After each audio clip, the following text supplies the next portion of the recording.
Madame la Présidente. Merci beaucoup.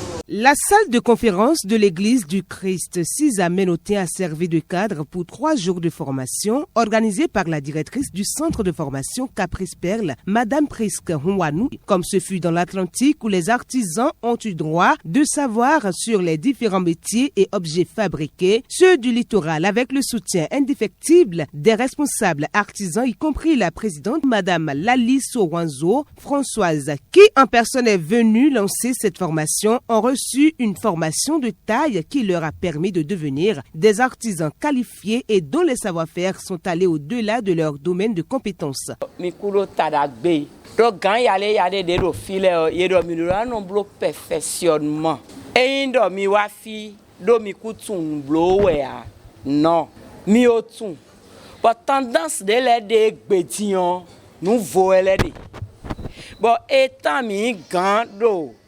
Niveau miton corporation branche miton do clopomé mi donando éveillé bon tendance de do yi wele mi de sunano quick plan we gona bonando jan artisanat lo ko gewe bon mi artisan le kadier lo mi wa mami de le do vovo amo mi na botement ni artisanat ho wa mi me bidano polide kon.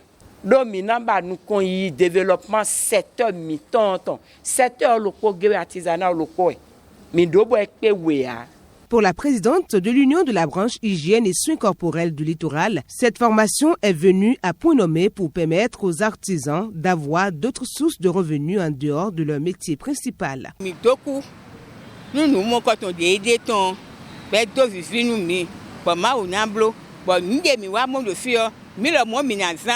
Bona zesu bo kan level za so mi ton zesu yo de dio po we no su bo mi dokunu president mi ton Lali Sowanzo de yigbe bo kwedo mi bo no nukonu mi bo mi wa blo nu le nkoton yo mi me bi fi ple ho mi me bi we blo me eyin Caprice kele a eyin mi de le kele a me ko ve no wa so mi ton lo bi hui we kutonu obi mais les gosses hogonu les gosses fi bibo wa donc e juro me be fi nu mi bo mi wa donc mi to ku bo jire me de nu dagbe we nu me ko le mo be juro yo pele vo nu e de o mi le ton bo na nu ko bo wa nu o se mi corporation mi ton yaga.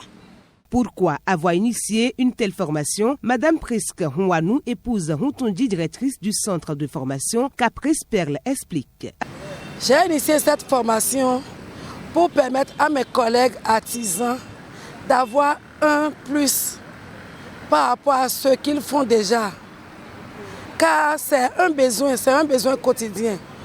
Moi, c'est la coiffure et après la coiffure, les perles. Mais aujourd'hui, je fais d'autres choses. Cette fois-ci, nous avons donné cette formation dans le domaine d'accessoiristes de mode. Ça a ciblé les coiffeurs, les couturiers et plein d'autres artisans. Vu le nombre que les artisans étaient, je me suis dit que c'est un besoin, que je n'ai pas eu tort d'initier cette formation. Donc, j'exhorte tout le monde à le faire. D'autant plus qu'on a eu un parrain, je veux d'autres parrains. Parce que je veux que cette formation qu'on a donnée seulement à 3 500 comme inscription et frais de formation 0 francs, j'aimerais que tout le bénéfice fasse ça.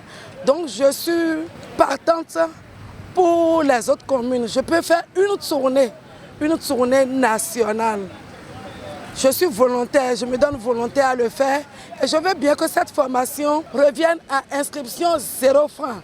Parce que ce n'est pas à l'aide de nos parrains qu'on a eu cette formation à 3 500 inscriptions et 0 francs frais de formation. Je lance un appel envers les stylistes, une collaboration envers eux. Car ce travail, c'est dans textile, habillement, cuir et peau. Donc c'est leur domaine, c'est notre domaine. Ensemble, on pourra s'en sortir. À présent, suivons les impressions de quelques responsables et participants à la fin de la formation. Moi, on m'appelle M. Boko Damien, élu consulaire à la Chambre de métier et le parrain de cette formation qui vient de s'achever. Moi, je pense que la Chambre ne pourra pas tout faire. Raison pour laquelle nous avons initié cette formation pour accompagner la mission même, la mission de la chambre de métier. La formation est primordiale. Les gens sont venus de tous les horizons pour venir se faire former. Donc, tout s'est bien déroulé. Madame Hontondi Prisca, c'est une dame qui n'est plus à démontrer. Elle en a fait un peu partout.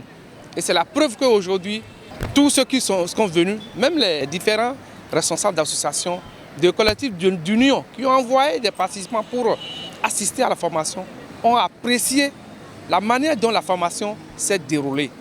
C'est une satisfaction de tous ceux qui sont venus constater, qui sont venus de divers horizons, comme je l'avais dit tantôt, ont apprécié de façon vraiment positive tout ce qui s'est passé. Une formation de caprice organisée, formation d'Agwebe. C'est parce qu'une formation d'Agwebe,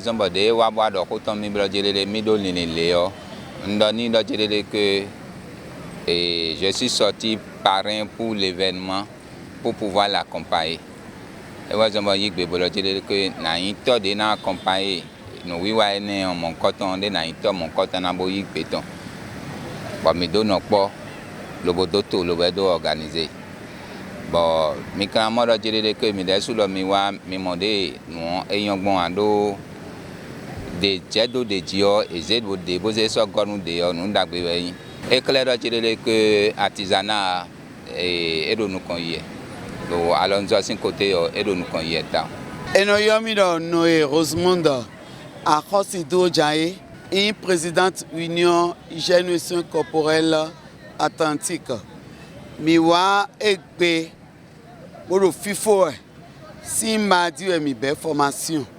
Nous prenons médo, nous prenons Jimmy, nous yendo nous yendo. Bon, mi blo saki, ume, mi blo afafa, mi blo collier, mi blo aloke, mi blo bracelet, mi blo sac pochette, mi blata, umele, mi blo tête, umele. Bon, comme mi tam, begbe mi do fifo mi do mi na no po ha lonzo atole, mi gbe corporation de bois. Do ekbetian mi po tesi l'habillement QEPO, mi po AETCO, hygiène et soins corporels, mi bien no poti, bo manu yele do wu. Nyao nambe Eudorcie Solange Mewenou, présidente Union Hygiène et Soins Corporels Littoral. Non le hihe meum le ho nunywe do nunywe diwa. O nyame po yo na ipo be e pla dovo. E ya e wovo. Et do ebe diplôme vo et do ebe da sidi wo ma vo aje o munyana nouveau si o si na vona et wa donc formation ya kene o sauvaye mi wo epe e di joe gande na mi kwa epe agba epe an poto kakade o yenti ami do la ho nunwe do nunwe ji yemi ate so wo do le mi abe do pe o ela na nko yi na mi apena mekewe do organisation amekewe do yo ye gbe ami va bo les filles va ho un de plus. Bon, j'ai pu maîtriser comment réaliser les sacs et comment réaliser chaussures en paille avec les bracelets. Ça a été super. Moi, j'ai kiffé. C'est pas pour les autres, mais moi, j'ai aimé. À tous ceux qui sont à la maison et qui ne font rien, qui n'ont qu'à profiter de cette chance pour venir apprendre un métier. Minimum avec ça, elle pourrait au moins un peu gagner un peu d'argent. Madame Edwige Fayanou, Dablo Zowato. Mais ma formation miton et là allez nous d'ahoué gouyer. Nous gouyer tant parce que demi wa fio.